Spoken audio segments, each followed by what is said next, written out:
بسم اللہ الرحمن الرحیم۔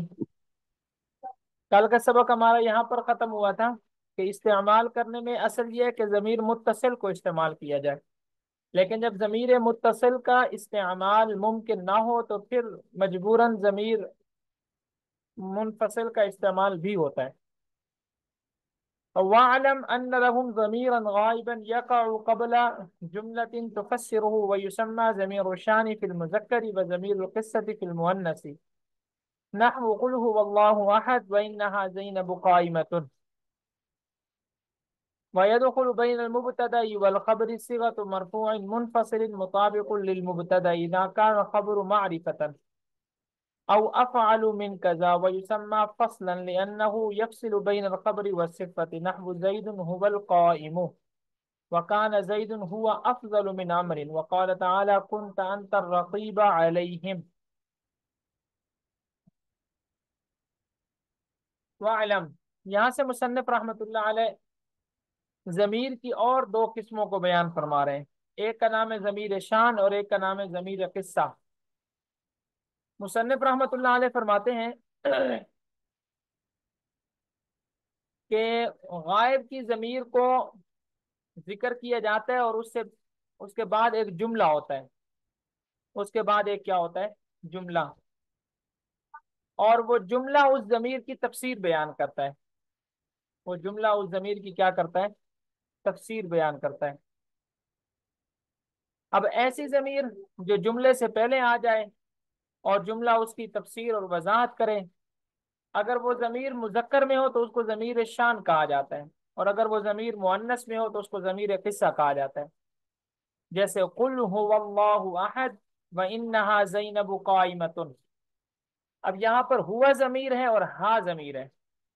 ہوا ضمیر بھی جملے سے پہلے ہے اور ہا ضمیر بھی جملے سے پہلے ہے، اور ہوا ضمیر کی تفسیر بھی جملہ بیان کر رہا ہے اور ہا ضمیر کی تفسیر بھی جملہ بیان کر رہا ہے۔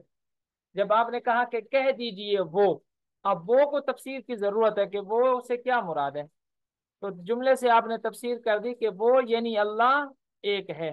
اسی طرح جب آپ نے کہا کہ بے شک وہ، یہاں پر بھی تفسیر کس کو ضرورت تھی، تو آپ نے آگے جملہ ذکر کر دیا کہ بے شک وہ یعنی زینب کھڑی ہوئی ہے۔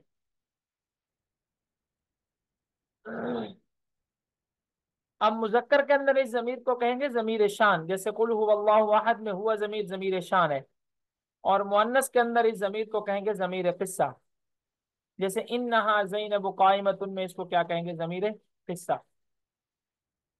وعلم، اور آپ جان لیں، ان لہم، بے شک نحویوں کے ہاں، ضمیرن غائبن، غائب کی ایک ایسی ضمیر بھی ہوتی ہے یقع قبل جملتن، جو جملے سے پہلے آتی ہے، تفسرہ، اور وہ جملہ اس کی تفسیر کرتا ہے۔ وَيُسَمَّى ضمیر شان، اور اس کا نام رکھا جاتا ہے ضمیر شان، فی المذکر، مذکر میں، و ضمیر القصۃ، اور ضمیر قصہ اس کا نام رکھا جاتا ہے فی المؤنث، مؤنث میں، نحو جیسے قل هو اللہ احد وانها زینب قائمۃ۔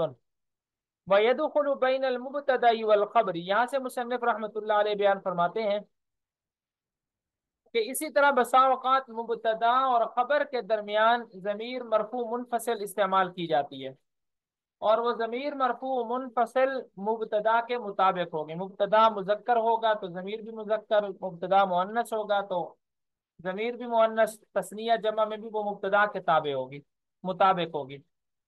لیکن یہ استعمال اس وقت ہوتی ہے کہ جب خبر معرفہ ہو یا خبر اس میں تفضیل ہو، جب خبر معرفہ ہو یا خبر کیا ہو؟ اس میں تفضیل۔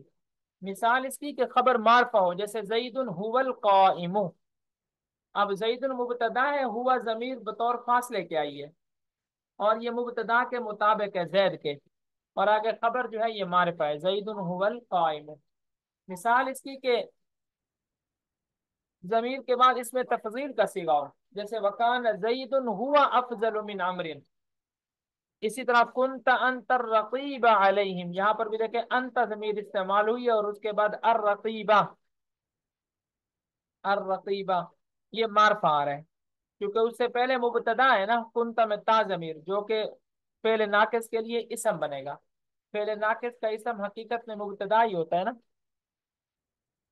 وَيَدْخُلُ بَيْنَ الْمُبْتَدَإِ وَالْخَبْرِ صِيغَةُ مَرْفُوعٍ مُنْفَصِلٍ، اور داخل ہوتا ہے مبتدا اور خبر کے درمیان مرفوع منفصل کا صیغہ، مطابق للمبتدا، یہ مبتدا کے مطابق ہوتا ہے، اذا کان الخبر معرفتا، جبکہ خبر معرفہ ہو، او افعل من کذا، یا پھر اس میں تفضیل کا صیغہ، افعل من کذا کا کیا مطلب ہے، اس میں تفضیل کا صیغہ ہو، ویسمى فصلا، اور اس ضمیر کا نام رکھا جاتا ہے ضمیر فاصلہ یا ضمیر فصل، لأنہ، اس لیے کہ یہ ضمیر یفصل بین الخبر والصفت، فاصلہ پیدا کر دیتی ہے خبر اور صفت کے درمیان، صفت سے مراد اس میں فاعل، اس میں مفعول، صفت مشبہ اس میں تفضیل وغیرہ ہے، نحو جیسے زید هو القائم، اگر زید مبتدا ہے، القائم اس میں فاعل کا صیغہ، صیغہ صفت کا خبر ہے، دونوں کے درمیان ہوا ضمیر کے ساتھ فاصلہ آ رہا ہے، وکان زید ہوا افضل من عمر، یہاں پر زید مبتدا ہے، افضل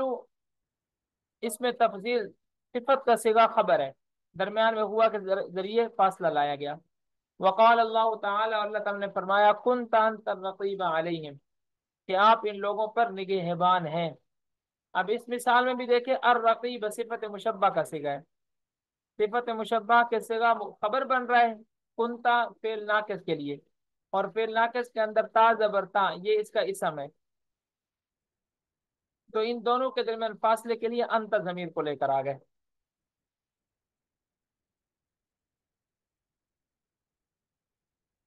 چلیں جی، اس کو یہاں تک کرتے ہیں انشاءاللہ۔ جی یہاں تک سمجھ میں آ گیا ماشاءاللہ۔